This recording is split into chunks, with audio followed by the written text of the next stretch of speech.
2020 RZR. It's a 900 trail, bottom of the barrel RZR that you can buy. That's just as good as the S, but you have to do a little bit of modifications to get it there. You've probably seen this RZR. If you haven't, go back on my channel and check it out, how stock it was. I'll put some videos and pictures up of what it used to look like. Everybody said, why are you putting a lot of money in a 900? I still don't have a lot of money in it, you know, compared to some of the machines you can buy. But a lot of this stuff I got on discount, and today we're going to be checking out, you know, the review on it after 1,000 miles. There's 1,137 miles on this machine. I've already did the proper maintenance that you have to do and all that good jazz. I want to start out with the positive stuff. I've not had a problem with this machine whatsoever. I grease the wheel bearings after every other ride with marine grease.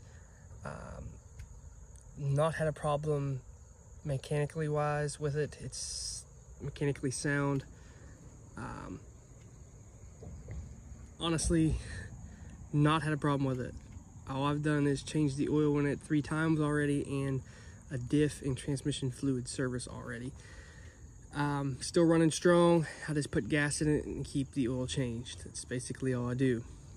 I've been some crazy places with it. I do not baby this machine, even though I cleaned it up a little bit and got tire shine and stuff on it. This machine does see abuse more than it should for what the machine is meant for, but it holds up and it holds its own. Now, I do have a lot of upgrades on this machine, as you can see, compared to what it used to look like. I do have a windshield on it, but I did slide the windshield up all the way. It's not supposed to be up that far. There was a seal on the bottom. It fit with the intrusion bar and everything, but the negative is this inside of this cab gets super hot. So I put a screen back here that I made. If I cut it out around stuff and then use zip ties to put it on. The windshield, like I said, I slid it up so air can go underneath. That way it stays a little bit cooler. The front bumper was discounted because it was a return. The rock sliders were discounted because they were return.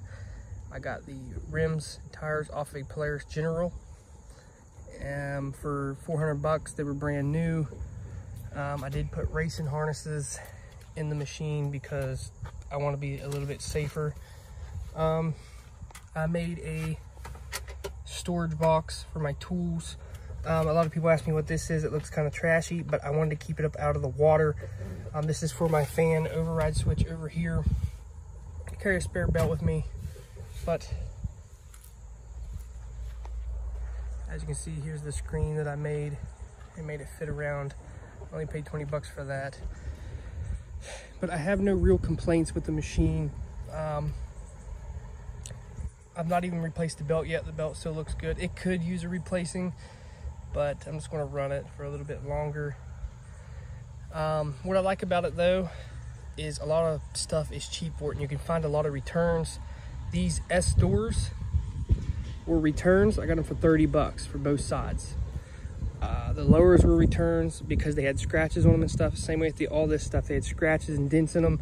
This stuff's going to get scratched and dented up anyway, so why not just buy the return? So I don't have a whole lot of money in this machine, and the reason why I like it so much is because it fits in certain places that I need to go, and I don't have a problem going where four-wheelers go.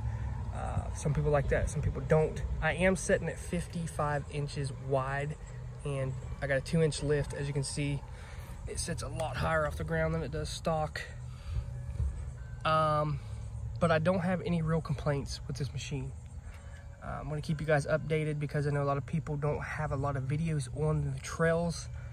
They have the S and all that stuff, and a lot of people want to see the trails out there. To be honest with you, paid $12,000 for this thing. It goes strong, it holds up, it's got enough power. One of my #1 recommendations to you is, first thing you need to buy is a set of not shocks, but springs to put on these shocks. Believe it or not, these are actually really built. These are built really well. You just need to get better springs to put on them, and I'll leave a link in the description below. The springs that I ordered that I'm going to be using that soften up the ride but give you the stiffness that you need, because these are the junky shocks, and they're stiff. I got mine on the second setting, but there's some shocks that you can, or some springs you can get to put on these shocks, and it changes the ride. It changes the way it acts. It just changes everything. But yeah, no complaints on this machine whatsoever. It's been really good to me. It's been abused, it's been used, and it's treated me really well. So if you're looking to get a RZR 900 trail, you can see you can make them look good, and you can have fun with them too, and keep up with everybody else.